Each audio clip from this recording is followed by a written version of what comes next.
lagi di Offside Duo bareng gue Panji Sriono. Dan kali ini gue gak ditemani sama Koci versi large pack. Sekarang temani oleh orang yang seumuran gak lebih tua daripada Koci ya. Ada Mas Gito Suwondo. Halo Panji. Gokil banget ini. Partner gue siaran dulu waktu siaran darurat Net Soccer ya dulu ya. Soccer, okay. Era Covid. Yes. Tapi kita ketawa-ketawa di sana. ada pemain favorit kita ya. Main favorit kita, Kenny Double T. Gitu. Bahaya itu kalau dia sebut berkali-kali tuh bawaannya pengen mikir jorok gitu ya. Mas kita sehat Mas? Sehat, alhamdulillah. Pakai jaket Arsenal menandakan optimis sekali musim ini ya. Nggak optimis, tapi Arsenal karena menang aja. Susah optimis sama Arsenal. Tapi gini kan orang mungkin banyak yang bilang Arsenal punya kapabilitas untuk bisa menangkan segalanya musim ini dengan squad yang udah lebih mateng. Yeah. Tapi ada juga ketakutan atau traumatis berapa musim terakhir bagus di awal selalu end up-nya yaitu habis bensin, PHP doang gitu. Seberapa optimis selama Arsenal musim ini? Banyak pemain baru jelas bahwa skuadnya jadi kaya, lebih tebel, tapi kalau ngelihat keseluruhannya kan sama dengan musim lalu ya. Arsenal ini kesulitan utamanya adalah killing the game pada saat dia harusnya menang. Itu aja. 2 musim lalu lah contohnya. Mimpin terus, ada berantakan 2 kali pertandingan lawan Aston Villa yang harusnya mereka lawan 6 besar oke, original Big Six. Tapi begitu ketemu Aston Villa kalah 2 kali semuanya berantakan dan City punya kemampuan untuk nyusul. Berarti sekarang yang ada di 6 besar udah bukan original Big Six. Bukan original Big Six, walaupun berusaha untuk jadi Big Six. Gue sempat ditanya lo kemarin kira-kira 6 besar siapa? Gue nyebutin 6 Big Six itu, gak ada yang ketawa semua tuh gara-gara gue nyebutin. Yang mana? Yang musim ini kan ditanya 6 besar nanti akhir musim kompetisi siapa? Gue nyebutnya tanpa sengaja, gue nyebut original Big Six itu di urutan 1 sampai 6. Wow. Kembali ke masa lalu itu ya. Walaupun realitanya ada di peringkat 15, ada yang di 16 gitu ya. Tapi kan udah ada 4 yang ada di original Big Six yang ada di 6 besar sekarang. Dan sekarang gapnya sih masih untungnya lumayan deket ya ke MU. Bedanya dari peringkat 4 itu beda 3 poin doang. Ya walaupun kalau kalah sekali lagi udah bakal jauh lagi. Oke, sekarang kita akan masuk dari review atau recap midweek kemarin di mana ada Liga Champions. Dan lagi-lagi kita bisa melihat juga dari timnya Mas Gita dulu. Arsenal yang kemarin, kok yang ini sih? Bukan yang ini dong. Ini masih di 2 nih. Ini masih 2. Kemarin kan menangnya banyak. Lawan Atletico Madrid coy. Lawan Atletico Madrid di mana orang akan sebelumnya memprediksi ini akan menjadi pertandingan yang sengit. Sepak bola menyerang dengan sepak bola pragmatis Simeone yang juga biasanya punya muscle. Tapi kemarin seperti ompong sekali lawan Arsenal.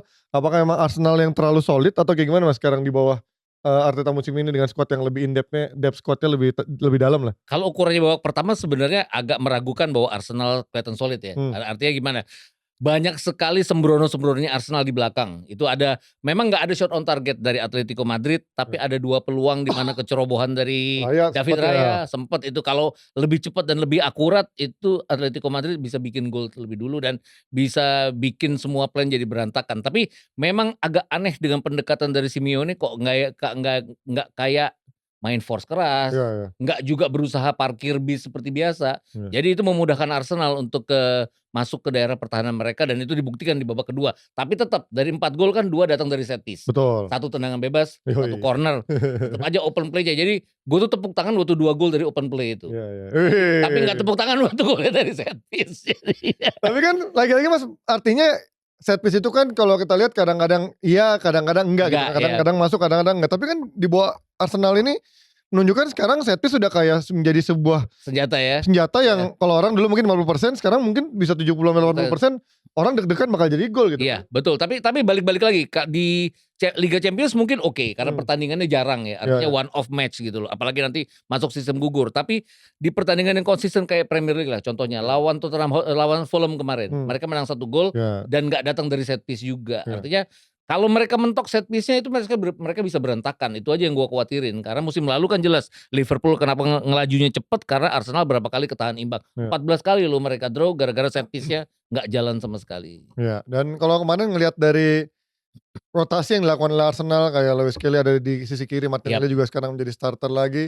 Apakah ini melihat ini sekarang Arsenal di bawah Arteta lebih fleksibel untuk Yap. rotasi week by weeknya gitu, Yes. main di Premier League dan juga Liga Ya Champions. karena ini ya, skuadnya lebih depth, lebih tebel, lebih punya kemampuan untuk rotasi. Kemudian kalau kita bicara Luis Miles Skelly kan dia oke sebagai inverted left back. Ya. Itu gol kemarin assist dia kemarin kan dia datang dari posisi tengah itu, Ya. bukan dari left back. Tapi Luis Skelly kan juga punya kelemahan dalam bertahan. Berapa kali kan kemarin Atletico Madrid dengan true pass-nya sempat merepotkan daerah pertahanan Arsenal walaupun nggak jadi shot on target. Ya. Tapi ada satu penyelamatan dari David Raya yang satu-satunya on target dari Atletico Madrid juga datang dari posisi salah dari Luis Miles Skelly. Jadi hal-hal seperti itu. Tapi balik-balik lagi, kalau Calafiori yang main nggak dapet inverted left back yang ditampilkan oleh Luis Miles Skelly sejauh ini. Tapi kalau dari sisi Atletico sendiri Mas, sekarang apa yang berubah jauh dari Atletico dibanding lo lihat 2 tahun 3 tahun terakhir? Kalau gue yang melihatnya pertama dari kualitinya jauh berubah. Kemudian kita lihat lah kalau ngomongin urusan muscle Simeone zaman dulu, emang gue melihat dari mainnya juga udah bukan tipikal yang muscle kayak zaman dulu yang tipikal mainnya picik dalam arti ya pinter. Picik positif ya? Iya, piciknya itu pinter gitu loh. Lo bisa main keras tapi lo pinter, nggak main kayak kayak kemarin siapa Leverkusen lawan siapa kemarin lawan siapa Liverpool? Paris Saint-Germain. PSG.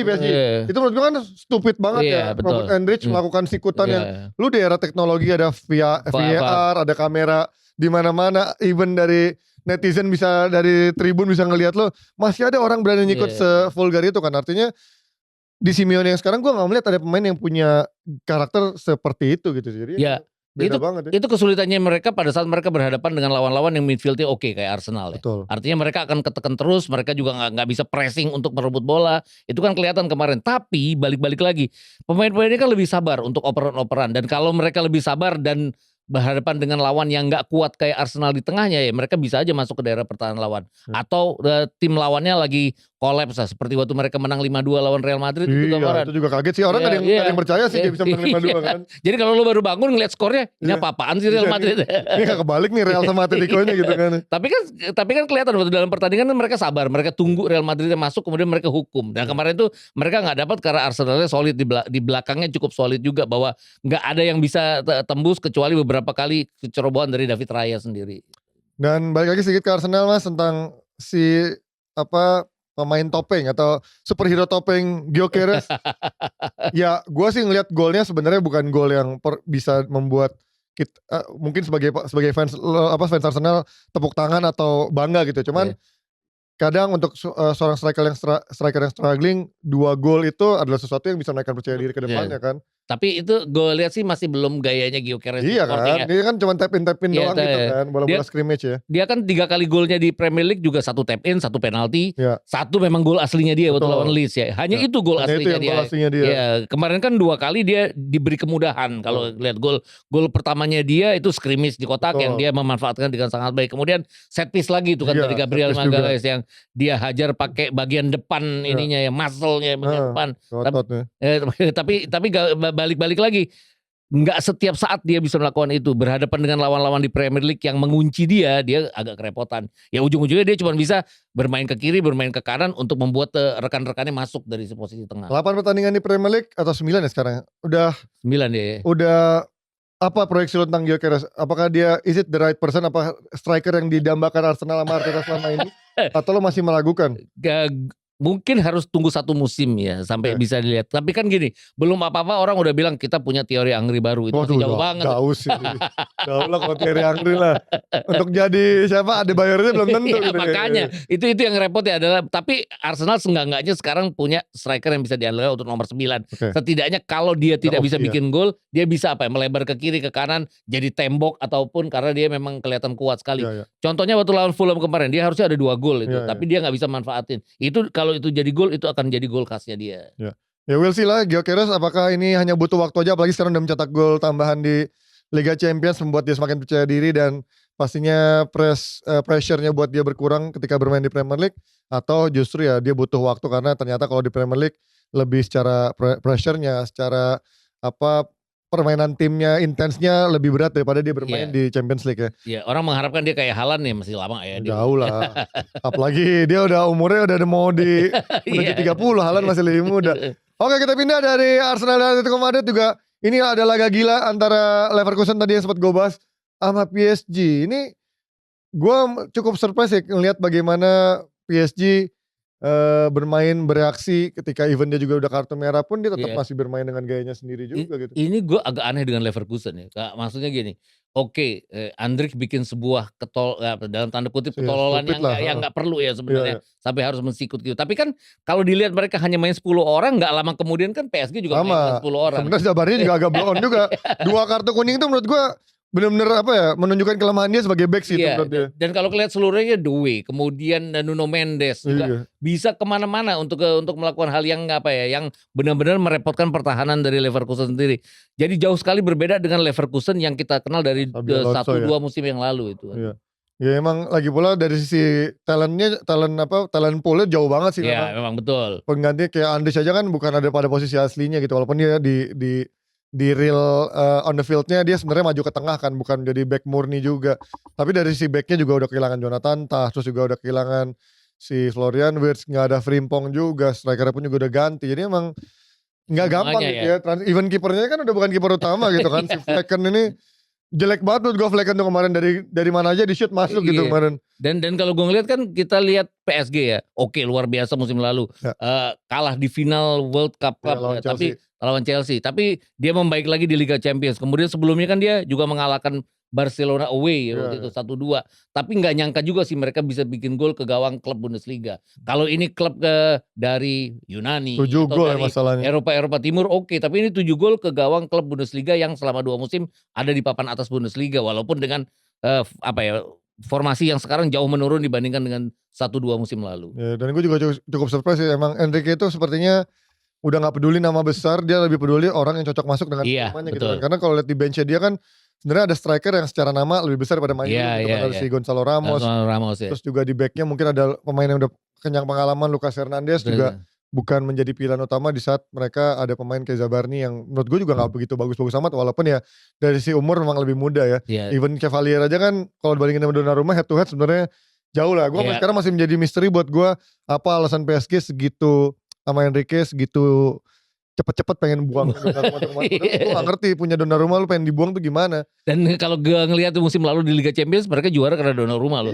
Artinya pertarungan apapun di perempat final dan di semifinal itu beberapa penyelamatan dari Donnarumma yang bikin mereka tetap unggul dari lawan-lawannya. Udah kalau balik lagi yang lu bilang tadi, Gonzalo Ramos lah contohnya ya. Dia 2 gol di Ligue 1, 2 gol di Liga Champions tuh bisa jadi cadangan di sini. Iya, agak aneh. Tapi memang itu yang mungkin Enrique lebih mengedepankan siapa pemain yang cocok dengan skemanya, dengan sistemnya, dengan kemauannya dibandingkan nama besar yang memang belum tentu bisa mengikuti skemanya.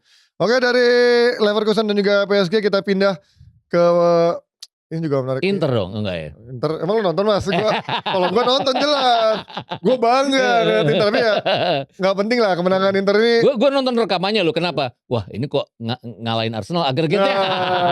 Tapi di awal sejujurnya gue sempat deg-degan karena si Union Saint-Gilloise ini bombardir habis-habisan di mungkin 5 menit 10 menit pertama, terutama dalam skema-skema scrimmage, skema corner kick gitu ya.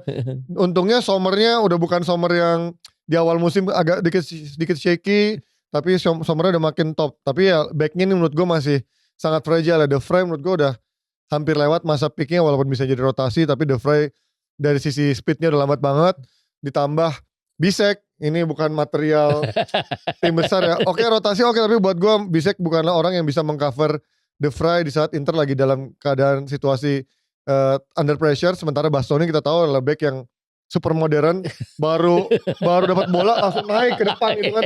Ini back apaan gitu kan, langsung ninggalin pertahanannya gitu. Tapi ya itulah taktikal dari Inter dari sejak Simone bahkan ke Kifu ini lebih direct kan. Benar-benar lebih langsung ke depan. Jadi mengharuskan wingback maupun back-backnya yang suka menyerang langsung berada di depan untuk memberikan opsi serangan. Ya kalau gue lihat sih percaya sama Sommer juga ya. Sommer kan juga berapa kali ya aman ngerasa bahwa kalau ada di bawah Mister oke, aman. Kemudian kalau gue lihat keseluruhan kan kemarin memang mereka ditekan oleh lawan. Tapi yang jelas bahwa setelah Dumfries bikin gol itu aman. Itu tuh gue nontonnya bolak-balik loh Ji. Arsenal kan gak bikin gol-gol tuh. Iya bosan. Bosan gue pindah. Begitu gol pindah gue lihat Dumfries bikin gol. Nah kelar lah ini artinya ini akan ada gol kedua, gol ketiga dan gol keempat. Dan kelihatan bahwa kemudian Union Saint-Gilloise ini kan langsung maju ke depan, bertahan terlalu tinggi dan itu dihukum oleh Lautaro Martinez untuk gol keduanya. Ya nggak apa-apa lah, Union Saint Gilloise ini adalah sebuah pengalaman berharga buat kalian. Oke, kita pindah dari Inter yang menang telak, ini juga ke sesama tim Serie A yang justru dibantai. Ada apa dengan ini. Conte dengan Liga Champions ataupun di Eropa, Mas? Ini dia walaupun ya di beberapa pertandingan terakhir di Serie A pun juga udah mulai agak turun ya. menurun gitu dari sisi performance maupun mentalitas akhir-akhirnya. Cuman kenapa ketika di Liga Champions Conte tuh kayak nggak bisa berbicara banyak, Mas? Kan sebenarnya kalau kita bicara Serie A, Napoli ini oke di 4 pertandingan awal. Iya, betul. Tapi kemudian di 5 pertandingan terakhir ini kan mereka satu kali kalah, terus 4 kali draw. Artinya berapa kali pertandingan yang nggak penting itu mereka jadi draw.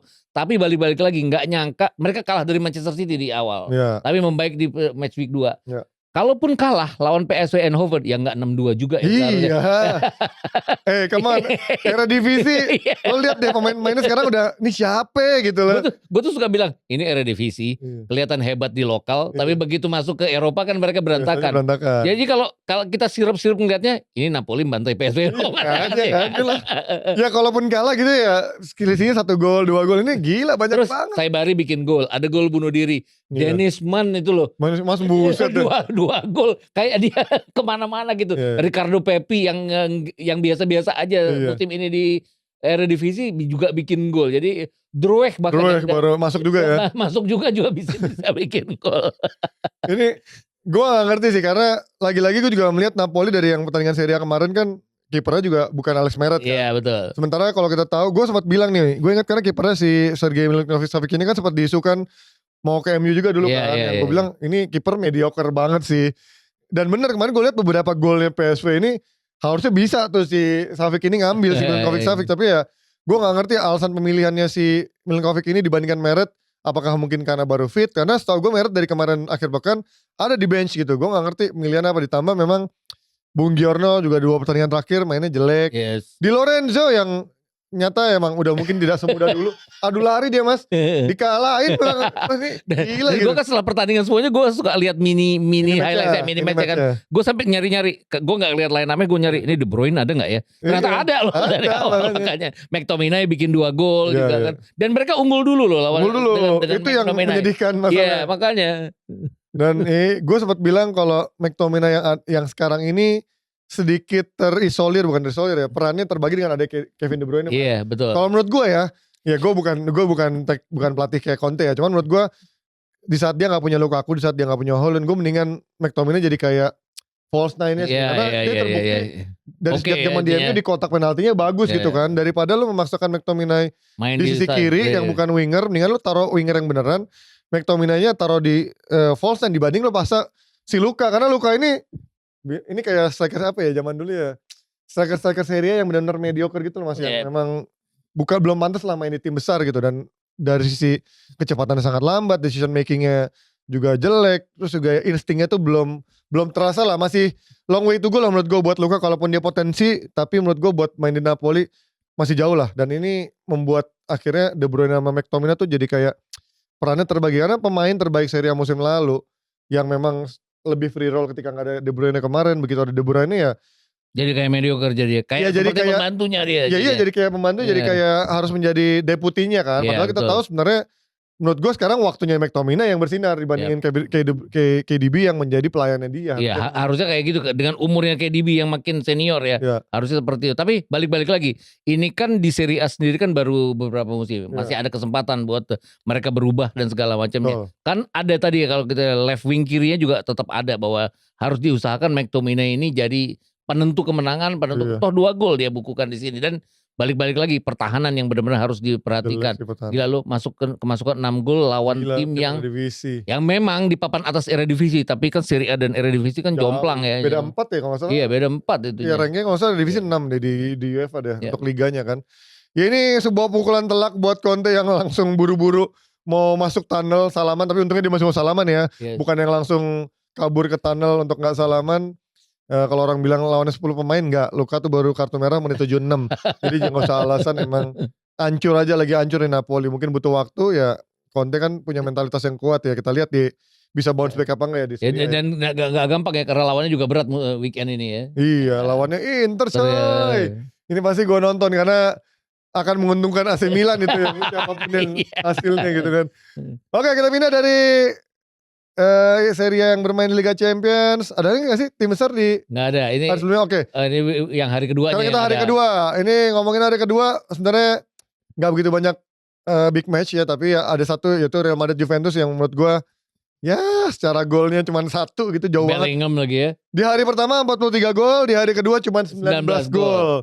Artinya tercipta 62 gol, tapi ya jomplang banget ya. Yes. Ada dua hasil tanpa gol ya. Ada 2 hasil tanpa gol, 2 laga.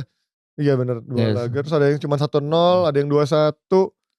Tetap ada yang gede ya, 5-1 2 kali, 2 pertandingan, 4-0 1 pertandingan. Tim Inggris sama-sama menang 5 ya. Kita buka dulu Mas dari Liverpool dan juga Eintracht Frankfurt. Ini justru ini juga mirip Napoli ya. Yes. Mereka gol lebih cepat, gue pikir gue langsung ganti channel gue Mas. Karena gue awalnya nonton Juve Madrid kan. Begitu gue lihat kebobolan, langsung ganti kan, buat bahan kan. Pas gue nonton kok jadi jago gitu kan. Terutama Ekitike-nya sih. Tapi kan mereka 4 kali kalah berturut-turut ya. Betul. Lawan Galatasaray, terus lawan kemarin yang terakhir itu MU. Ada bola-bola long ball yang ditampilkan Galatasaray MU yang nggak tercover oleh Liverpool ya. Itu mungkin kelemahan Liverpool. Kemudian 2 center back-nya juga nggak cepet. Gol Mbeumo itu kan benar-benar ya kelihatan bahwa Konate terlambat, Van Dijk terlambat. Gitu ya. Ada insiden juga McAllister juga disikut sama Van Dijk jatuh duluan. Jadi ya kemarin kan kalau kita lihat Liverpool kan mereka berhadapan dengan lawan yang main bola passing-passing, dan itu yang bisa dipatahkan oleh Liverpool. Itu lebih memudahkan Liverpool. Artinya gol kedua itu juga gue juga nggak ngerti kenapa dengan keadaan unggul mereka harus bertahan demikian tinggi. Itu bukan bertahan tinggi loh. Gila, kayak mau cetak gol kedua tapi nggak dapet. Itu tinggi banget bertahannya dan itu risky di atas garis gitu kan. Dan mereka gue lupa deh pelatih Frankfurt itu sekarang siapa ya? Coba lihat bawah. Oh sih, ya wajar ya Dino Topmoller. Gue pikir ya soalnya lo melihat lawan Liverpool lo bermain setinggi itu, oke lalu ingin mengambil resiko. Tapi gak dalam keadaan situasi masih nyaman juga gitu kan. Situasinya nyaman, terus mereka kan tahu ada Ekitike di situ ya. Mereka tahu cepetnya Ekitike gimana karena atau mereka cuma pikir Ekitike kalau bikin gol juga gak akan selebrasi juga. Iya. Gila, tapi itu cepet banget ya. Tapi pertanyaan gue Mas, kenapa Isak gak bisa kayak dia? Itu tadi balik-balik lagi seperti pertanyaan Gyökeres kok nggak langsung nyetel Oh mungkin bedanya kan kalau Gyökeres ini susah dibela karena udah ada pramusim. Pramusimnya agak telat ya. Kebetulan di Singapura ya kan, tapi baru main yang di Hong Kong. Kalau Isak sama sekali gak ada pramusim ya. Iya, kalau itu masih bisa ditolerir, tapi harganya 120 juta. Itu yang masih menjadi konflik batin. Ini sebenarnya pertanyaan kita semua, tapi disenengin oleh supporternya Newcastle United gue rasa. Ya benar, mereka malah nyumpahin ya, mampus. Tapi gue yakin sih, dalam satu kesempatan nanti Isak pasti akan, kalau begitu dia udah bikin gol, dia akan terus-terusan bikin gol. Ini gue sempat bahas di FMS-nya Hanif ya. Gue baca dari ulasannya siapa tadi gue lupa penulisnya di The Athletics ya. Memang sebenarnya Isak ini ya itu faktor lack of rhythm-nya karena faktor itu nggak ada pramusim, dan belakangan memang workload latihannya lagi ditingkatin lagi. Terus yang kedua adalah di Newcastle ada eranya juga waktu awal-awal dia sempat agak lambat seperti ini, mandek. Karena sempat ada yang bilang bahwa dia bukan real striker memang ya, kayaknya mainnya agak ke sayap, menjadi lebih pendukung gitu. Tapi belakangan kan dia menjadi main striker yang menjadi predator kayak the real fox in the box gitu kan. Tapi memang ada kalanya waktu di Newcastle itu ada dia butuh apa ya? Butuh adaptasi kayak adaptasi dan juga butuh disentak Mas. Mungkin dia butuh ditampar dalam arti ya dikasih man to man conversation sama si slotnya, karena katanya waktu itu si Eddie Howe itu juga pernah manggil dia ngomong langsung face to face gitu, memberikan apa ya masukan-masukan dan kayak memberikan challenge gitu, dan akhirnya nggak lama itu dia mencetak 20-an gol dalam sisa 36 pertandingan kalau nggak salah. Mungkin ada waktunya nanti Slot harus ngasih apa ya, ngasih semacam ini semacam doktrin bahwa lo harus bisa berbuat sesuatu. Karena kan sekarang kayaknya Slot pengen mencoba terus bagaimana Isak bisa langsung nyetel sama Liverpool, dan belakangan dia mencoba di awal-awal Isak datang Ekitike yang agak sedikit menjadi bench dari bench ya kan. Tapi sebenarnya kan di awal Ekitike yang udah kelihatan kayaknya langsung bisa nyetel nih Ekitike kan. Dan kemarin agak surprise juga gue, Salah berani dicadangkan. Ekitike main di kanan, terus Gakpo di kiri, Isak tetap di depan. Tapi balik-balik lagi ke waktu di Newcastle dia demikian hebatnya itu kan dia sering dapat bola-bola gantung dari sayap. Ya. Ini yang dia belum dapat dari Liverpool sekarang. Ya, lack of service-nya juga menurut gue masih emang kurang karena ya ini rotasi yang terus dilakukan dari ya si Frimpong ini juga gue nggak ngerti kenapa dikit-dikit cedera, dikit-dikit nggak main. Tadi malam juga kan? Iya makanya sebelum golnya Eintracht Frankfurt dia cedera juga. Padahal kemarin waktu lawan MU begitu dia masuk langsung beda. Ada sisi tusukan dari sisi kanan yang lebih nyala lah. Tapi lagi-lagi harus diganti Connor Bradley dan kayaknya supply yang biasa Isak dapat di Newcastle itu belum didapatkan di Liverpool ini karena kita tahu gaya main Liverpool kan juga lebih direct, apalagi sekarang karakternya di Liverpool ini nggak ada yang benar-benar murni winger ya Mas. Kecuali yang mungkin sekarang punya crossing bagus ya Robertson sama si Frimpong menurut betul. itu. Tapi Frimpong juga belum kelihatan ya crossingnya ya. Belum itu kan bola-bola apa ya, keinginan Isak untuk bikin gol itu dari bola-bola atas kan harus datang dari Frimpong ya. Betul. Ini yang akhirnya orang terus membandingkan ketika bisa kok tapi Isak nggak bisa dan ya masalahnya untuk bisa sabar pun ekspektasi dengan 120 juta ini bukan gue yang ngomong ya. Gue baca dari gue baca dari Athletics memang ya pada akhirnya ekspektasi 120 juta itu mulai membuat khawatir ketika lo nggak cepat-cepat mencetak gol dan golnya kan baru tercipta lawan Southampton di Piala Carabao. Dan even di ajang Liga Champions saja dia udah lawan siapa Galatasaray juga gitu ya. Ada 1 assist ya betul lawan Chelsea. Iya dan itu tetap is not good enough gitu untuk Isak yang kita tahu eksplosif banget bermain di Newcastle sementara komparasi sekarang sama Ekitike yang Ekitike bisa kok menyala seperti itu ya. Inilah yang perlu Slot temukan solusinya karena dia memiliki tambahan semakin banyak ego di atas lapangan. Kalau musim lalu mungkin main-mainnya hanya kesalah, yang lainnya hanya menjadi orang di orbitnya salah.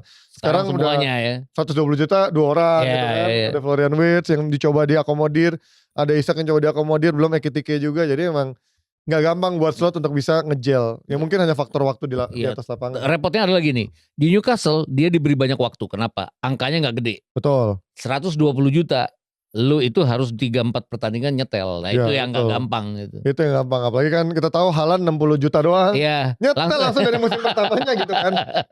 Ya itulah memang gak bisa dibandingkan apple to apple. Ya, dan untungnya memang yang tadi gue sempat baca juga dari ulasan yang diberikan. Isak ini ada tipikal yang orang yang cukup dingin. Orang agak susah membaca karakternya, ekspresinya. Jadi bukan kelihatan orang yang frustrasi atau kelihatan orang yang udah cepet nyerah. Nah justru dia diam-diam pengen membuktikan dia bisa gitu ya. Kita lihat apakah Isak, karena di Swedia kan belakangan juga tampil jelek juga kan. Sama Gyökeres. Iya dua-duanya tuh. Sama-sama jelek nih. Sama-sama mandul, sama-sama jelek. Dan gitu udah kan. Ada korban nih pelatihnya lagi hilang. Iya udah diganti langsung. Cuma pelatih Denmark kan. Iya. Donald Thomas iya. Ya, dan possibility mereka nggak ada di Meksiko, Kanada, Amerika tahun depan gede jadi. Iya benar-benar.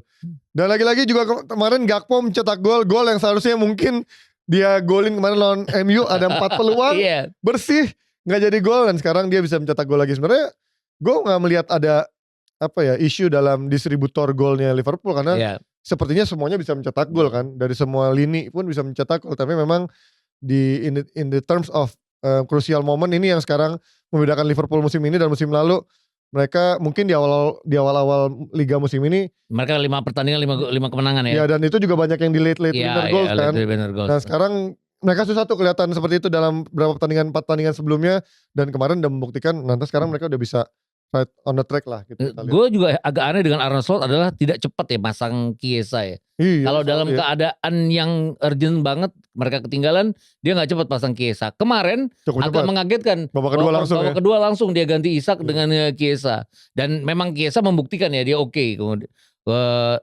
Dengan segala macam usahanya dia oke. Tapi layak mungkin ya Chiesa suatu saat dimainkan di starter duluan. Ya itu yang jadi perdebatan karena salah lagi nggak ada. Tetap yang dipakai bukan Chiesa ya, tetap yang lain yang di posisi lain nih. Atau kalau mau ngistirahatin Isak lah oke 1-2 pertandingan, Chiesa bisa di kanan, Ekitike balik lagi ke posisi nomor 9 kan bisa seperti itu. Oke, itu dia dari Liverpool dan juga lawan Frankfurt tadi juga ada. Ya, gue ngomongin Chelsea lawan Ajax sih. Gue dari awal musim ini gue ngomong sama coach gila gue baru siaran dari divisi 2 musim lalu loh 2 musim lalu kok masa di TVRI gitu kan. Gue sekarang udah gak tahu sisa pemainnya ini siapa gitu di Ajax ini. Parah mas ya. Mungkin gue gak ngikutin day by day. Cuman sampai sekarang pun gue juga jarang denger ada rising star baru dari Ajax yang memang pantas kita lihat. Bahkan adanya Weghorst doang gitu yang udah tua. Racing Star-nya pelatihnya sekarang. Ya. Kan habis juara Premier League Johnny kemarin. Johnny Heitinga kan asistennya Slot dia musim pertamanya jadi juara, dan kemarin ini kan dia H-1 sebelum pertandingannya dia ngumumin bahwa dia sekarang ngeledek Chelsea lah. Gue belum pernah ngelihat kantong uang bikin gol. Tapi kantong uangnya bikin 5 gol. Nah, sebenarnya gambaran Eredivisie itu kalau main di Eropa mediocre banget ya, kalah 5-1. Musim lalu juga PSV di kandang sendiri kalah kan dengan angka gede. Ya jarang lah. Kayak kemenangan lawan Napoli kemarin jarang. Dan ini balik-balik lagi. Inilah gambarannya Eredivisie. Kualitasnya sekarang udah menurun ya. Yes. Ini udah bukan Ajax yang kita lihat 4 tahun 5 tahun lalu yang di eranya Ten Hag atau eranya itu Peter Bosz gitu ya. Secara talentnya banyak racing star ya. Sekarang mungkin yang gue lihat dari squadnya Ajax, paling yang lagi dibicarakan ya adalah Oscar Gluck yang dari Israel itu. Betul. Sutalo mungkin adalah pemain agak lama gitu. Cuman Mika Götze juga ya.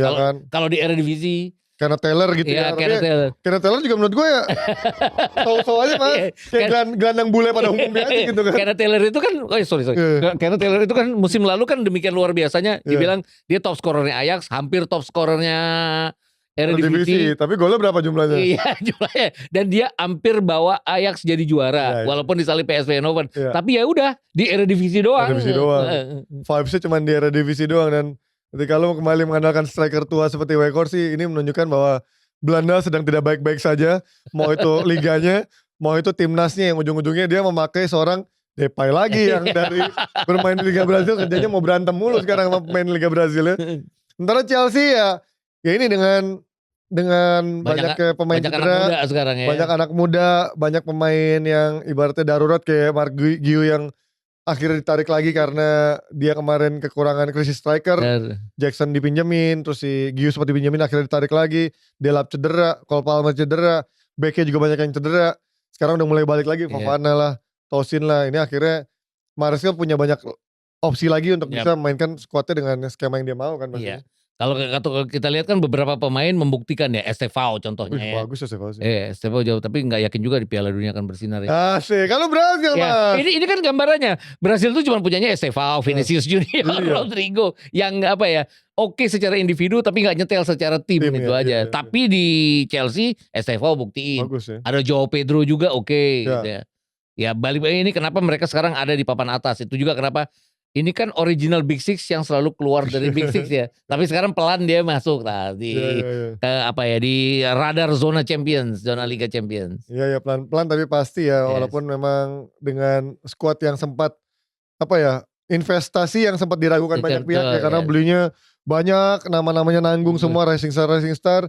Tapi pelan-pelan ini udah mulai matang, termasuk kayak gue ngeliat bagaimana peran besar Caicedo dimanapun dia dimainkan, jadi bek kanan, jadi gelandang, lebih sedikit advance maju ke depan. Dia pasti kontribusinya besar banget, mau itu dari sisi defense-nya maupun atribut offense-nya, termasuk kemarin mencetak gol walaupun ada deflect juga ya. Iya benar. Terus juga Estevao, Marc Guiu, gue juga sempat kaget. Ini pemain nyata talentnya segini doang gitu. Dan tapi akhirnya ketika dibutuhkan kemarin mencetak gol juga kan di lawan Ajax, walaupun Ajax juga kartu merah ya kemarin ya. Tapi ya it's a good result lah, terlepas dari Chelsea masih terus mencari form konsistensinya. Terbaiknya ya. Iya dia apalagi sekarang main-mainnya belum balik semua ya. Mungkin ntar ada Delap udah balik, Cole Palmer udah balik, sampai Colwill udah balik. Ya harusnya dia punya banyak tuh. Yang daftar cederanya masih cukup banyak. Ini tim yang sebenarnya dengan keuangan Chelsea sebenarnya mereka banyak bisa beli pemain. Betul. Tapi akhir-akhir ini kan pembeliannya juga nggak banyak yang ini. Tapi kan mereka mencoba membaiki sekarang ya, dibandingkan dengan 1, 2, 3 musim lalu yang mereka awal-awal mulai datang ya. Iya betul. Dan sekarang kan udah mulailah mereka ada di zona Champions. Mereka juga sekarang tetap ada. Mereka sempat bersama Joao Pedro di awal-awal. Joao Pedro juga cedera, ya itu gantian cedera dan dia nggak cedera. Iya benar. Ganti-gantian terus jadi bikin Maresca agak sedikit pusing gitu untuk bisa terus mendapatkan siapa starting line up terbaiknya gitu kan. Oke sekarang kita pindah dari Chelsea dan juga Ajax. Ini ya gue gak akan ngomongin Bayern Munchen karena Bayern Munchen musim ini lagi OP banget sih. Terutama Harry Kane ya. Gue gak ngerti kenapa Harry Kane sangat gila banget. Kita bahas dulu dari Real Madrid Juve tadi udah bahas belum kan? Belum. Ini bagaimana tadi sempat kita sedikit mention bagaimana Juve ini lagi under the radar pelatihnya. Tapi gue cukup kaget karena banyak pelatih-pelatih di Premier League gitu ya. Baru awal musim bilang udah di out terlalu cepet. Nah ini menurut gue Walaupun Tudor udah masuk dari musim lalu ya, walaupun dengan beberapa sisa pertandingan, sekarang baru berjalan beberapa pertandingan juga udah ada suara-suara out Mas. Terlalu cepat gak sih? Karena kan memang karakternya Tudor sedikit berbeda dari karakter pelatih-pelatih Juve pada umumnya gitu, yang lebih bermain pragmatis, kuatin di pertahanan. Sementara Tudor yang notabene adalah dulunya back tapi bermainnya justru lebih ofensif dan juga risky gitu bermainnya. Ya kelihatan lah dari jumlah golnya ya. Yoi. Kelihatan juga dari mereka menang. Mereka kan menang lawan Inter 4-3 ya. Iya. Artinya mereka bisa cetak gol yang banyak, tapi mereka juga riskan kebobolan yang banyak. Iya. Di Liga Champions 3 kali pertandingan. Kemarin aja mereka nggak cetak gol dan kemasukannya sedikit kan lawan Real Madrid. Iya. Sebelumnya lawan Dortmund itu kan the showdown of Turin ya, 4-4. Kemudian lawan Villarreal mereka 2-2. Artinya mereka dalam 2 pertandingan masukin 6, kemasukan 6. Itu gambarnya Tudor dulu ya mungkin ya. Agresif tapi juga dibobolinnya gampang gitu betul. kan. Dan repotnya adalah kalau kita bicara Liga Champions kan hanya 8 besar yang otomatis masuk 16 besar ya. Artinya mereka harus ada di urutan 9 sampai 24. Ini pun repot dengan hanya 2 poin dari 3 pertandingan, mereka ada di urutan ke-25 sekarang. Dan dengan lawan-lawan yang mungkin masih akan berat lagi ke depannya. Belum ada kemenangan satupun ya? Iya, 2 draw 1 kalah. Berat buat Juventus ini. Total 8 pertandingan kan, masih ada 5 pertandingan lagi ya. Masih sampai Januari ya. Ya, minimal ngincar zona biru lah, dengan zona playoff yang masih bisa diincar cukup banyak. Repotnya Liga Champions dari musim lalu ini kan adalah drawingnya lewat AI ya. Iya. Kadang-kadang nggak fair gitu loh dapetnya yang aneh. Tapi lu lebih suka mana Mas? Format yang sebelumnya, format ini? Yang dulu ya. Kalau gue tapi sejujurnya ya, gue lo senang sekarang lagi suka sekarang karena nggak tahu ya, karena musim lalu banyak kejutan kan, tim-tim kecil yang tidak diunggulkan bisa ngalahin tim-tim yang besarnya gitu. Bahkan kalau dulu kan udah ketahuan tuh 4 tim dalam satu grup, ada 2 tim jagonya, 2 tim yang mungkin mediocre sama tim papan bawahnya, udah ketahuan oh ini paling menang sama menang, ini seri, misalnya mereka lolos gitu. Kalau ini kan menurut gue lebih susah buat ditebak karena gak ketemu 2 kali satu tim yang sama kan. Dan kayak gini lah contohnya ya, Arsenal lah contohnya ya. Ini kan enteng banget loh grupnya. Iya. Kan? Dia oke ketemu lawan berat kayak Atletico Madrid tapi di kandang. Nanti ketemu Bayern Munchen di kandang yang pertemuan terakhir mereka kan juga 2-2 ya. Mereka yang beratnya lawan Inter nanti kita ketemu tuh. Nah itu seru tuh. Januari. Dan mereka ketemunya di Milan. Itu kan repot juga kan jadinya. Oke, itu dia dari ya gimana lo ngeliat bagaimana Real Madrid Juventus bermain, karena gue nonton ini ada harusnya beberapa 1-1 itu ya. Iya. Oh, Vic lari dari tengah Mas. Iya. Ini nih yang katanya striker kata coach ya. Striker world class yang diidamkan untuk Arsenal, tapi ya menurut gue sama Gyökeres 11-12 masih secara ini ya, secara ujiannya, karena gue melihat Vlahovic ini tajam menurut gue cuman waktu di Fiorentina yang benar-benar konsisten ya. Di Juve mungkin baru 1 musim benar-benar tajam, misalnya untuk mencetak 20 gol lebih di liga aja dia nggak bisa gitu. Musim lalu aja kan juga hilang timbul. Artinya untuk bilang dia sebagai striker world class menurut gue masih jauh. Bahkan kalau dibandingin sama Osimhen yang juga lahir dari Serie A juga, hebatan Osimhen menurut gue masih sangaran Osimhen kemana-mana dibanding Vlahovic. Jadi ya, dan dia sempat membeli Jonathan David juga kemarin kan, ahead daripada seorang Vlahovic. Tudor awal-awal lebih memilih seorang Jonathan David, tapi Jonathan David kalau lu ingat Mas 4 tahun 5 tahun lalu itu banyak banget isunya, ke Arsenal lah, ke MU lah, ke Chelsea lah. Sampai akhirnya gak ada yang mau beli, gratis kemarin kan. Jadi artinya ini striker gak sejago itu Jonathan David kan. Dan kalau gue lihatnya apa ya, dia berhadapan dengan Courtois, harusnya kan cepat, split second dia harus bisa mikir ya.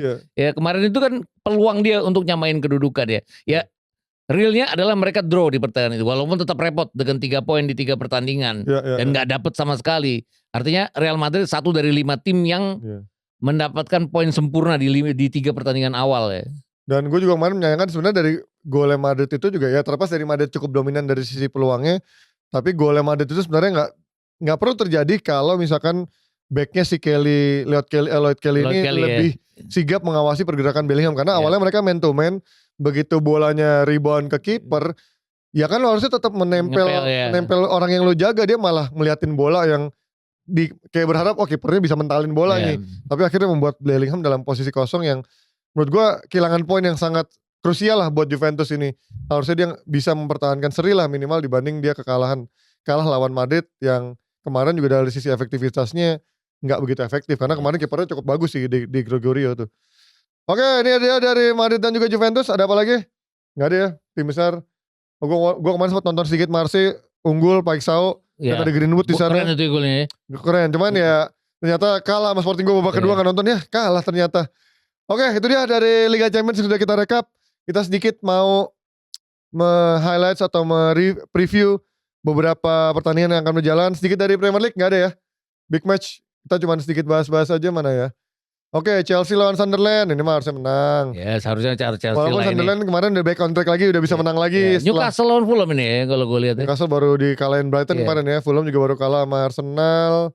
Ya, it's a tricky, tapi Walter Made kayaknya lagi lumayan wangi nih bisa nyetak gol. Tapi repot ya, Walter Made bikin 4 gol dalam 4 pertandingan, tapi timnya banyak kalah juga. Nah itu masalahnya, backnya nyata gampang banget di-expose nih sekarang. Sampai fans-fans Jerman itu teman-teman gue bilang, wah ini Walter Made oke ya. Ya tapi dia harus nyari klub baru musim depan. Kenapa?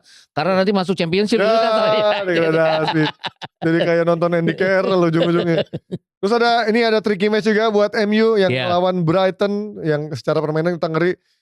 Setiap kali lawan MU hampir selalu gue lihat ada seorang Welbeck lagi-lagi nyetak gol. Kampret. Tapi gini loh, Amorim, terlepas apapun kritikan kepada Amorim ya, harus diakuin akhirnya dia bisa menang 2 kali pertandingan berturut-turut. Alhamdulillah, ya, betul akhirnya. Dan terus kan dia kemarin matahin rekor slot itu kan gak pernah kalah 3 kali pertandingan Premier League berturut-turut ya. Nah dia kalahin, jadi artinya ya sudah adalah kemajuan buat MU terlepas apapun. Kan contohnya lawan Chelsea, mereka gak bisa killing the game cepet, tapi mereka bisa menang pertandingan. Kemarin juga balik-balik lagi, itu gue harus ngakuin jempol kepada tim produksinya. Sebelum gol kedua dia ambil dulu gambarnya Maguire ya. Seolah-olah dia tuh striker, padahal dia bukan striker kan biasanya dalam posisi set piece itu kan striker yang diambil gambarnya. Ini Maguire yang diambil gambarnya, seolah-olah dia tahu nih Maguire mau bikin gol ya. Udah emang pasti kalau lo lihat udah dalam keadaan terdesak atau udah mepet, pasti bola-bola set piece-nya akan ke Maguire. Gue gak ngerti, ada Sesko, even ada Sesko di sana mas. Pasti bola-bola crossingnya akan ke Maguire, bukan ke Sesko gitu. Tapi ya ini akan menjadi tricky match. Lagi-lagi Brighton juga kadang eksplosif banget, kadang juga bisa diekspos juga dari sisi pertahanannya, karena permainan juga kadang cukup beresiko juga kan. Kemudian ada Brentford sama Liverpool. Ya ini ujian lagi buat Liverpool ya. Lah, walaupun ya Brentfordnya udah gak ada Wisa, gak ada Mbumo, tapi kadang-kadang Brentford bisa merepotkan ini juga. Balik-balik lagi bola panjang Brentford yang dia harus hati-hati ya. Bournemouth ini juga ini tim di bawah Iraola suka banget gue ngeliat, apalagi gue ngeliat si Semenyo nih, pengen banget gue ke MU nih. Keren banget Semenyo mas. Gue lihat betul lawan Liverpool ya, mereka ketinggalan 2-0 terus Semenyo nyamain dengan 2 gol ya. Walaupun kemudian akhirnya kalah ya. Itu tadi gue lihat Chiesa masuk, Liverpool bisa berbicara. Dan balik-balik tapi Bournemouth membuktikan bahwa dia masuk jajaran 5 besar kan kalau nggak salah sekarang. Nah, ini permainannya dari minggu ke minggu ini yang oke, luar biasa, bahkan lebih hebat dari Crystal Palace ya. 3 besar sekarang gila. Iya 3 besar makanya. Kemarin lawan Crystal Palace juga gila tuh adu golnya. Dan 8 minggu dia baru kalah di minggu pertama. Artinya sisa 7 minggu ke depannya dia gak pernah kalah sama sekali kan. Kemarin beruntung aja Perez ada Mateta tuh yang lagi gacor banget, bisa nyetak hat-trick walaupun gol-golnya ada penalti striker banget ya. Tapi Mateta selalu bisa menjadi pembeda buat Palace dan juga penolong buat Palace ya. Dan ini akan menghadapi Arsenal nih. Mateta lawan di Emirates ya. Kemarin Arsenal baru mencetak rekor pertahanan terbaik ya, baru kebobolan 3 gol dalam 12 pertandingan beruntun. Artinya ini juga not easy buat seorang Mateta yang belakangan lagi naik daun, bersama timnas juga baru nyetak gol juga. Kalau mengacu 2 musim terakhir kan Arsenal menang sulit ya di Selhurst Park ya. Selhurst Park ya. Terus menang 5-1, tapi justru di Emirates kan kemarin mereka ketahan imbang ya, 2-2. Jadi Crystal Palace possibility merepotkan Arsenal tinggi artinya. Kalau kita lihat ada Mateta, ada Ismail Sarr ya. Itu gambaran kesulitan Arsenal adalah kadang-kadang sembrono di pertahanan kan Ji. Iya benar. Kontrol bola, menguasai jalannya pertandingan. Kayak kemarin aja lawan Atletico Madrid kan ada aja ya momen-momen di mana mereka blow on sih itu yang ada momen-momen itu, ngapain Raya begitu ya.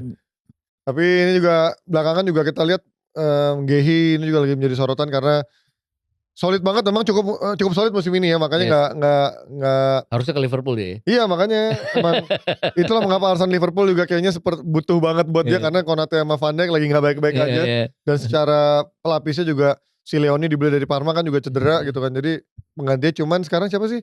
Joe Gomez sama siapa yang agak berani kayaknya masak Joe Gomez, apa-apa selalu Van Dijk, Konate. Agak mengkhawatirkan kayaknya kalau diganti Joe Gomez gitu.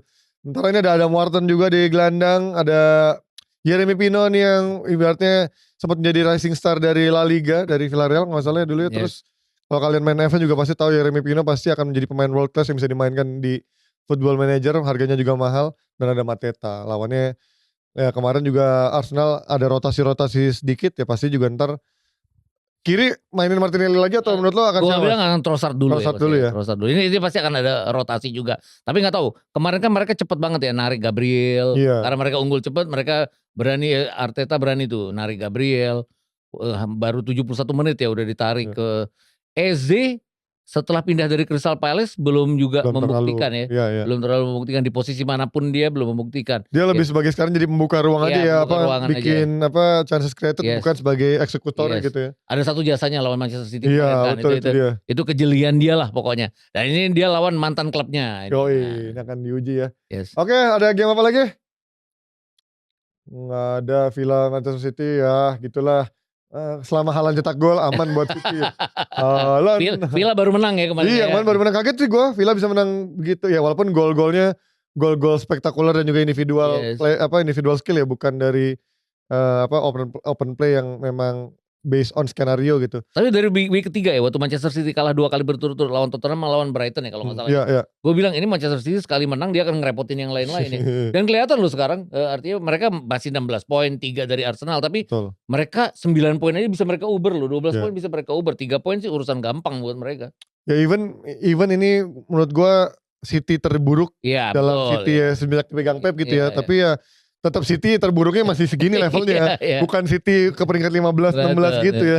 Itulah hebatnya Pep gitu, yang selalu tetap bisa walaupun ini transisi ya. Yes. Rodri lagi nggak ada. Iya, tapi masih tetap bisa ya. Wingernya pun menurut gue benar-benar belum ada yang fix menjadi pemain reguler dan kontribusinya tuh kerasa gitu loh.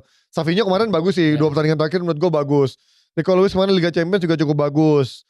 Bernardo Silva on off juga. Doku ya seperti gitu, kadang-kadang ngereok, kadang-kadang kan dia kalau gocek kan kayak ngereok gitu kan Mas. Tapi balik-balik lagi, ini City ini dia bisa punish klub yang bikin blunder. Dan dalam 90 menit kan ada aja klub bikin blunder itu ya. Ya. Dan ditambah datangnya Donnarumma sih. Kemarin sebenarnya di awal-awal kita lihat pertahanannya si City masih agak shaky kan. Apalagi ketika dia sempat masang O'Reilly di kiri, kanannya Matheus Nunes itu menurut gue agak berantakan gitu kan. Dan Johnson itu menurut gue kalau nggak ada Ruben Dias itu nggak sekuat itu. Dan kemarin makanya beberapa kali kita lihat di awal-awal akhirnya dia pakai Ruben Dias sama Gvardiol jadi back tengah kan. Dan Gvardiol menurut gue lebih bagus jadi back tengah sih. Iya, jadi back kiri ya kan agak ngeri, dia suka maju-maju out of position, dan ketika di track backnya terlambat. Kenapa dia nggak mau coba pakai Nathan Ake di kiri ya? Ake kan bisa main di kiri juga. Kemarin sempat berapa kali, cuman kayaknya ya gitu ya. Dia kayaknya sekarang lebih percaya O'Reilly daripada si Ake ya untuk jadi back kiri. Ya ini selama Haaland nyetak gol dan di belakang Donnarumma kayaknya City masih akan aman lawan Aston Villa, dengan sekarang tinggal ngandelin Watkins, Rodgers sama siapa lah itu ya. Sementara Everton kembali juga bisa mainkan Jack Grealish yang kemarin tidak bisa bermain menghadapi City, lawan Spurs yang ternyata kemarin kalah lawan Aston Villa. Iya. Ini balik-balik lagi. Gue pikir Spurs tuh udah nyetel lagi kayak 2-3 musim yang lalu ya. Tapi emang gini mulu kan Mas, di bawah Edge yang musim pertama juga 10 pertandingan 11 pertandingan bagus. Terus hancur gitu kan. Tapi nggak pernah sehancur musim lalu ya. Ya ada di urutan ke-17 ya kemarin. Iya, tapi juara Europa League. Yang dikalahin di juara Europa League itu emang goblok. MU kok bisa kalah, man. Jadi kalau ada istilah musim lalu tuh 11-12 tuh udah nggak jalan. 16-17. Istilah baru. 16-17 sekarang. Ya ini ada Everton sama Tottenham Hotspur yang memang sama-sama kemarin berusaha kembali bangkit setelah pertandingan sebelumnya kalah, Everton lawan City, sementara Tottenham kalah di tangan Aston Villa. Oke, kita gak akan ngomong banyak soal Premier League karena gak ada big match, kita akan langsung masuk ke El Clasico. Ini keren nih. El Clasico yang memanjakan penonton dari Asia karena akan tayangnya sebelum tengah malam. Bukan jam 3 pagi, bukan jam 4 pagi. Tapi jam berapa? 22.15, enak banget. Dan dia di liga-liga lain gak ada saingannya ya. Gak ada big match. Gak ada big match. Ini pasti akan. Ini siaran di mana ya? Sekarang La Liga di mana? Di video yang jelas ya. Video. Oh iya video ya. La Liga akan disiarkan di video nih pasti. Trafficnya sangat tinggi sekali. Kita lihat bagaimana mereka sama-sama baru meraih kemenangan di Liga Champions dengan walaupun Madrid susah payah lawannya Juventus 1-0. Sementara Barca, kemarin dengan anak-anak mudanya termasuk ada Dro Fernandes itu bisa menang sangat gampang ya. Tapi lagi-lagi ada kartu merah yang gue sebenarnya agak sedikit kok kayak gini kartu merah yang kalau lihat kan kartu keduanya kan yang cuman gini terus kayak ketoknya jidatnya. Kartu kuning itu gue gak ngerti itu kartu kuning dari mana. Main bola kesentuh dikit tangan gitu doang, bukan sikut, bukan mukul atau apapun, tapi ya susah ya sekarang ya, kadang-kadang patokannya nggak tahu apa subjektivitas wasitnya gue gak ngerti sih seperti apa. Tapi lagi-lagi balik kepada in terms of on the fieldnya Barca yang sekarang, walaupun dari sisi permainan menurut gue risky ya mas, karena dia suka high defensive line dan juga berapa kali backnya ngejar-ngejar dari belakang gitu kan. Tapi in terms of nyetak golnya dia juga banyak tinggi, gitu ya, sangat produktif banget. Dan ini gue rasanya kalau benar-benar mereka dalam form terbaiknya, ini akan ya balik lagi lah kayak El Clasico yang lain ya. Tuan rumahnya Real Madrid mungkin agak sedikit diuntungkan. Kemudian kalau kita lihat kan dua tim ini pernah kepleset dengan skor gede ya. 5-2-5 Real Madrid kalah dari Atletico, Barcelona kalah dari Sevilla ya. Iya, gantian mereka. Ya, gantian 1-4 di kandang lawan. Ini artinya ada masa-masa vulnerable pada saat mereka away dan ini harusnya dimanfaatkan oleh Real Madrid. Tapi balik-balik lagi pendekatannya adalah pasti mereka akan saling attack dan yang bikin pertandingan ini jadi menarik. Kemarin mereka sempat ketemu di mana, pramusim ya? Pramusim. Iya, pramusim. Pramusim kan kemarin sempat ketemu. Iya pramusim ya. Sama yang terakhir ketemu ya itu di La Liga terakhir itu ya. Barca menang kan, masih di bawah Ancelotti. Ya ibaratnya musim lalu tiga-tiganya ya empat-empatnya dimenangkan oleh Barca semua gitu kan, di bawah Ancelotti. Gue pengen tahu nih di bawah Xabi Alonso pendekatannya seperti apa, karena Xabi kan awalnya pelatih yang coba menerapkan filosofinya dengan 3 center backnya ternyata nggak begitu dicoba di pramusim dan di awal akhirnya dia memakai 4 back. So far gue lihat cukup oke, tapi ada yang sempat dibantai itu juga mas, yang menurut gue ternyata agak bisa juga ya, fragile juga nih back-backnya gitu kan, karena Militao ya gue ngeliat karakter Militao tuh bukanlah benar-benar back kuat yang ada di belakang, tapi lebih kepada modern defender yang lebih banyak membantu build up serangan gitu kan, bukan yang benar-benar kuat di belakang. Sementara Asensio itu juga masih muda, Carreras juga karakternya lebih ke wingback yang lebih banyak bantu serangan, sampai Valverde kadang jadi bek kanan yang menurut gue sayang jadi bek kanan gitu. Iya betul. Dan kalau kita lihat keseluruhan kan sebenarnya ini Lamine Yamal ada di sini, terus Arda Güler juga ada di sana. Ini artinya duel dua pemain muda yang akan mengisi lapangan tengah mereka. Itu tadi duel benar-benar yang menggambarkan El Clasico musim ini. Secara keseluruhan matang Real Madrid. Mereka tuan rumah. Tapi yang harus diingat bahwa El Clasico selalu menjanjikan kejutan-kejutan dari hal skor ya. Betul. Dan yang ini yang membedakan juga adalah di Madrid sekarang kayaknya sudah mengerucut kepada satu orang, yaitu Mbappe gitu. Kalau mungkin tahun lalu Vini Mbappe dan kayaknya sekarang Vini udah mulai legowo jadi pelayannya Mbappe, dan musim ini Mbappe can't stop scoring the goals gitu kan, nyetak gol mulu. 10 gol ya La Liga ya, 5 gol di Liga Champions. Luar biasa, dan dia pun kayaknya udah tahu gitu, ya udah yang lain udah melayani buat dia, even Arda Güler pun sekarang jadi membola ke dia, yang paling Bellingham aja nih yang sekarang menurut gua posisinya lagi agak di mana nih Bellingham nih, jadi support system atau juga bisa berperan menjadi coming from behind untuk mencetak gol. Tapi satu sisi menurut gue di Barcelona ini masih belum ada yang benar-benar main-mainnya untuk nyetak gol ya mas, karena ya betul semuanya masih ya, semuanya nyetak gol, tapi sejak Lewandowski lagi on off nggak ada gitu kan, dia benar-benar nggak punya strikernya gitu kan. Sementara Lamine Yamal bagus dari sisi impact serangannya, buka ruangnya, mengocar-ngacir lawan, tapi untuk urusan eksekutor golnya dia masih belum terlalu banyak lah di jumlah golnya. Tapi gue seneng dengan Rashford ya akhir-akhir ini ya. Artinya ini benar nggak sih keluaran MU yang berantakan di MU ya? Semuanya bagus. Anthony kemarin akhir pekan 2 gol. Tapi kan kalau ngelihat kemarin mereka menang, ada Rashford bikin 2 gol ya. Lawan lawannya Olympiakos, tapi dengan Rashford bisa bikin 2 gol. Terus pemain muda mereka bikin hat-trick juga Lopez juga bikin 3 gol. Ya artinya pemain muda Barcelona ini membuktikan bahwa mereka bisa oke gitu loh. Ini gue melihat sebenarnya mirip-mirip ya, karena Xabi Alonso bukan Ancelotti ya. Beberapa kali juga mereka kebobolan dengan high line defensif yang membuat mereka diekspos. Gue lihat akhirnya backnya ngejar-ngejar striker dari belakang. Dan begitu juga dengan Barcelona yang berkali-kali juga kebobolannya seperti itu kan, yang mereka sangat mengambil resiko. Ini rasanya akan menjadi El Clasico yang seru dibandingkan kemarin di era Ancelotti yang akan, maksudnya ketahuan yang satu lebih reaktif, yang satu lebih terbuka. Kalau ini kan sama-sama terbuka kan. Sama-sama terbuka, dan gua ngeliat dua-dua kiper ini gak cerewet ya. Iya. Chelsea maupun Courtois kayaknya gue punya kemampuan untuk tahan. Itu ada gol dari high defensive line, jadi mereka nggak ngomel-ngomel. Lu bayangin deh kalau kiper-kiper lain Donnarumma lah contohnya, itu pasti akan ngomel langsung. Enggak, kalau Chelsea udah tahu habitatnya Mas. Dia udah syukur mau dipakai gitu kan. Karena tapi hebat, tapi satu sisi gue kasih applause buat Chelsea yang bisa menggeser seorang Ter Stegen gitu kan. Ya walaupun sekarang ada Johan Garcia cedera, tapi dia yang dipilih daripada Ter Stegen. Ini yang menurut gue ya kadang dibutuhkan kiper orang yang nggak banyak neko-neko. Ya tapi bisa selalu standby memberikan kontribusi yang ada gitu kan. Courtois itu kan salah satu penjaga gawang terbaik dunia ya. Sama sekali ya, gak ada ego cerewet atau segala macam ya. Kayaknya dia cuma geleng-geleng kepala kalau ada kesalahan dari defender itu loh. Dan sebenarnya defendernya kan berhak dimarahin oleh dia dari segi dia bukan tipikal yang cerewet kayak zaman Casillas dulu ya. Casillas kan cukup cerewet dulu kalau marah-marah kan. Ya mungkin Courtois lebih banyak aksi selak beluknya di belakang di belakang layar ya. Karena kan dulu dia pernah ribut sama KDB. Iya betul. Urusan perempuan, itu beda cerita lah. Kita gak akan ngomongin itu karena kita bukan acara gosip guys. Tapi Courtois emang bukan tipikal kiper yang ibaratnya banyak bacot atau marah-marah. Dia lebih tipikal kepada yang justru menjadi es di antara kepanasan-kepanasan yang ada ya. Kalau kita lihat musim lalu kan 4 kali kemenangan Barcelona kan selalu dengan skor yang gede. Skor gede diantara bukan dari margin ya, dari jumlah gol yang dicetak oleh kedua tim. Betul. Jadi ini balik-balik lagi ulangannya ada kayak gitu 5-2, 3-2, 4-3 ya. Itu aja masih Ancelotti. Ini gimana Xabi ya? Gue pengen tahu apakah Xabi akan mengambil resiko seperti itu juga atau dia justru bermain lebih solid, lebih nahan di belakang.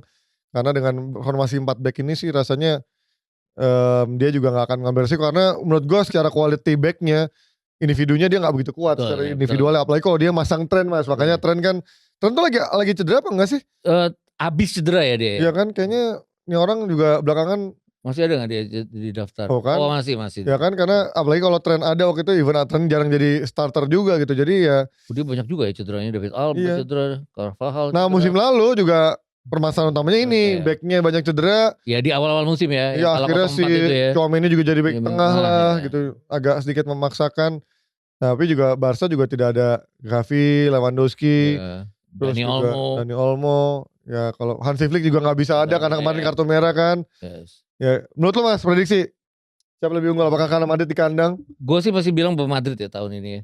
Artinya gini, selalu kan bergantian. Yang musim ini dikuasai oleh Barcelona adalah kesempatan Madrid di musim berikutnya. Gue ngeliat sih Madrid masih sedikit diunggulkan atas Barcelona. Oke. Tipis dengan skor gede tapi ini. 4-5, 5-4, 3-2 gitu ya. Tipis dengan skor gede. Wah luar biasa sih. Jam 10 nih. Masih enak banget nih tidur nih. Oke sekarang kita terakhir kepada big match dari Serie A. Ini juga yang pasti gua akan tonton. Jam 11 coy. Sabtu jam 11. Sabtu. Jadi gak bentrok aman. Kalau gak jereng mata gue nonton El Clasico sama Napoli Inter nih. Sekarang aja nonton bola suka jereng gue. Kadang-kadang gue 3 gadget Mas. TV, iPad sama handphone. Yang paling jelek di handphone, yang agak seru di iPad, yang paling seru atau main nonton di TV karena layar gede kan. Ini menarik juga karena Napoli juga sedang tidak dalam baik-baik saja. Ya, betul. Kemarin apalagi habis dibantai sama PSV. Tapi kan kemarin ada yang bilang waktu Liverpool juga 4 kalahan beruntun lawan MU, waktunya nih 3 kalahan beruntun waktunya lawan MU dia bounce back. Tapi ternyata enggak. Nah, apakah Napoli akan bounce back menurut lo lawan Inter atau gimana? Karena tahun lalu kan Inter juga gak nyaman ketika ketemu Conte kan. Ini 2 tim yang kebalik ya sebenarnya. Di awal musim kan Inter yang agak sedikit berantakan ya. Tapi 4 pertandingan terakhir setelah FIFA Matchday di bulan September ya. Mereka justru yang oke. Napoli kebalikannya. 4 pertandingan terakhir mereka gak oke. Jadi peluangnya tetap pada Inter walaupun Inter jadi tim tamu di sini. Dan kekalahan 2-6 itu gak gampang kan dibenerin ya. Moral kena itu. Moral kena segala macem. Dan Inter apapun baru menang dengan skor gede juga. Dan gue juga melihat akhirnya sisi pertahanan Napoli bisa diekspos banget sih. Karena si Bokuma dan juga Buongiorno ini kan sama-sama pemain baru yang baru didatangkan gitu kan. Jadi secara, ya Buongiorno bukan sih. Cuman Bokumanya baru datangkan, kipernya juga baru datangkan. Even si Spinazzola juga. Jadi artinya dia butuh waktu lebih banyak lagi untuk ngejar, ditambah KDB juga. Ya gue bilang KDB bukan pemain jelek, tapi memang secara work rate-nya dia udah bukannya KDB nyaman dulu. In the terms of serangan memang sangat mengerikan, tapi untuk menambah kedalaman di sisi tengahnya atau di sisi defensifnya ketika dalam keadaan di counter itu ya ya akan sangat berat gitu, apalagi kalau dia masang Gilmore di sana. Coba emang cedera ya si bawah si Lobotka emang cedera ya? Oh Iya, iya cedera, dia masih cedera. pantesan yang dipakai Secara Lobotka. masing-masing individu sebenarnya Inter lebih oke ya dibandingkan dengan Iya, iya. Napoli sejauh ini ya. McTominay oke, bisa bikin gol demi gol. Kevin De Bruyne juga kalau dalam keadaan nyetel masih bagus, tapi di depan ini kan nggak terlalu bisa bikin gol tadi yang lo bicarain di Ih, awal tadi ya. Luka, Iya. ya sekarang udah lumayan kemarin ada Højlund kan. Iya, iya, ada Højlund Højlund ya. cedera juga Iya, gitu kan. itu Højlund. 1 gol tuh baru dari 7 pertandingan, menit ya. bermain 285, Lorenzo Luka, dan starternya baru 3 gitu ya. Oh, Højlund termasuk ya, mantan MU yang nyetel di mana-mana. Lumayan, ya. walaupun ya baru berapa pertandingan juga. Sementara di tubuh Inter ini yang gue sempat mengkritik, meragukan Kifu karena dari sisi permainan menurut gue agak-agak beda tipis lah masih main Inzaghi, tapi ternyata dia lebih direct, dan kedua dia lebih banyak berani memasukkan pemain-pemain muda yang ada bersamaan gitu kan. Kayak kemarin Pio Esposito main full. Itu turunin ke bawah bisa gak? Inter yang cedera siapa aja sih? Inter yang cedera? Gak banyak, dia cuman si Marcus Thuram termasuk yang cedera. Iya, makanya itu yang cuman Thuram sama Darmian sebenarnya. Iya. Tapi Thuram kan sejauh ini 3 gol ya. Ya, tapi Boni juga udah bisa nyetak 3 gol Mas, dan asisnya juga kemarin ada kan, berapa kali dia ngasih asis, dan juga kemarin di Liga Champions juga ngasih asis. Jadi sekarang menurut gua dibanding musim lalu, Inter punya variasi serangan yang lebih lengkap dibandingkan tahun lalu. Ada Arnautovic, Taremi yang secara quality dan juga umur udah tua kan. Kalau ini sekarang muda semua, Esposito, Boni, even Lautaro aja sekarang lagi jelek, tapi dari second line-nya atau dari deputinya bisa menggantikan cetak gol. Ditambah pemain tengahnya ya masih sama sih, kayak Barella, Mkhitaryan yang udah tuir banget, udah mau 50 tahun kali Mkhitaryan. Ini Anji Boni juga kan cetak gol juga kan. Iya, Boni 3 gol dia sejauh ini. Zielinski yang juga menurut gua waktunya Zielinski lebih banyak diberikan kesempatan, karena mau gimana pun juga ini pemain yang udah cukup senior dari Napoli, di Polandia pun juga menjadi salah satu pemimpin leadernya juga. Jadi ya harus ada rotasi yang lebih bagus, tapi gue gak percaya sama back ini sih. Bisek, De Vrij, Bastoni ini bukan. Bastoni sebenarnya ya. Bastoninya oke sih, cuman kan Bastoni lebih ke emang sekarang udah back super modern Mas. Begitu di track back itu ya dia butuh orang yang benar-benar kuat dalam defense. Menurut gue di sana paling bagus ya Acerbi. Sama di kanan ya Akanji akan lebih better lah. Kalau kemarin makanya gue kaget kan, Pavard dijual, ini gimana? Pavard dilepas dengan opsi klausul pembelian, kok gue pikir ada Akanji, ada Pavard. Pokoknya akan kuat banget sih Inter. Akanji bisa gantiin si Acerbi, Pavard bisa posisinya bek kanan. Taunya tukar guling. Dia lepas si Pavard dengan opsi yang sama, minjaman dengan option to buy, dia datengin Akanji juga dengan opsi yang sama. Jadi cuman kayak gali lubang tutup lubang gitu kan. Backnya agak mengkhawatirkan, ujung-ujungnya ntar kalau Bisek cedera atau absen, Darmian jadi back tengah kanan. Mau gak mau. Kalau Noglu juga gak kayak kalau Noglu beberapa musim yang lalu juga ya. Dia kan jembatan sebenarnya dari belakang ke depan. Kemarin sih tapi nyetak gol ya lumayan. Nyetak gol, penalti ya. Tapi memang PR-nya adalah ini Inter ya, dia gak punya gelandang breaker yang gelandang mengangkut air sebenarnya gitu, yang defensif karakter mindednya gak ada gitu. Dan badannya kebanyakan kalau gak kurus agak kecil semua kan, Zielinski, Calhanoglu, Barella, siapa lagi, Fratesi lebih nyerang. Terus siapa lagi kemarin cadangannya, paling yang agak lumayan tinggi ya si Petar Sucic yang baru dibeli, tapi kan karakternya juga bukan yang defensive minded, lebih ke box to box yang so far juga lumayan oke. Gue juga setuju sih kalau dari sisi kekuatan sih, gue rasa Inter akan sedikit ahead dari Napoli ya, pastinya. Apalagi Napoli baru abis dibantai juga. Terus kan mereka kan yang ini ya, yang aiming mereka kan adalah melewati AC Milan. Yang itu yang bikin Napoli mereka agak sulit adalah dua-dua tim ini sama Juventus lah. Mereka kan main di 2 kompetisi yang sama kerasnya ya. Ada di Eropa. Milan kan bener-bener main di domestik aja. Gitu. Itu yang bikin mereka, ya Milan kan terakhir kalah itu dari Cremonese ya. Kalah dari Emil Audero lah. Di pertama ya, di pertama. Ya, sesudah itu kan mereka mulus terus terkalahkan ya. Dan sementara kalau kita lihat di Milan ini ya, justru lawannya Pizza juga minggu ini. Ya iya makanya.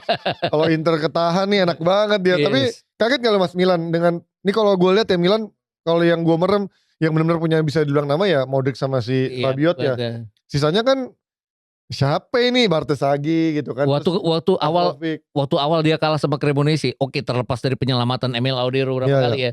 Terus gue ngelihatnya Rafael Leao dalam beberapa pertandingan nggak membuktikan juga kayak sempat musim yang lalu ya. On off juga jadi pemain starter kan dia kan. Tapi kemarin dia bikin 2 gol ya. Nah itu tadi.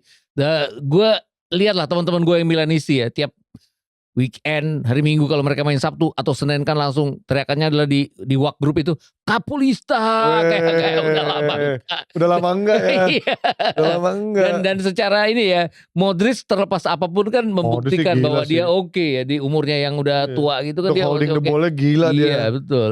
Untuk jadi maestro pengalir build up pertama itu menurut gue gila, dia bisa lepas dari pressure-nya tuh bisa gampang banget dia melepaskan diri dari pressure tim lawan ketika lagi mau build up serangan. Dan sejauh ini kan mereka hanya collapse satu di pertandingan lawan Cremonese aja.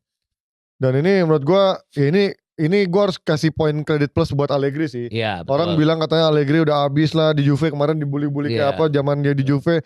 Tapi ya Allegri kayak udah kenal lapangan, dia tahu caranya menang gitu kan. Apalagi dia udah kenal Milan juga, dulu pernah nanganin Milan, pernah juara juga walaupun jauh banget secara talentnya, jauh banget di era zaman dia dulu masih ada Ibrahimovic dan lain-lain.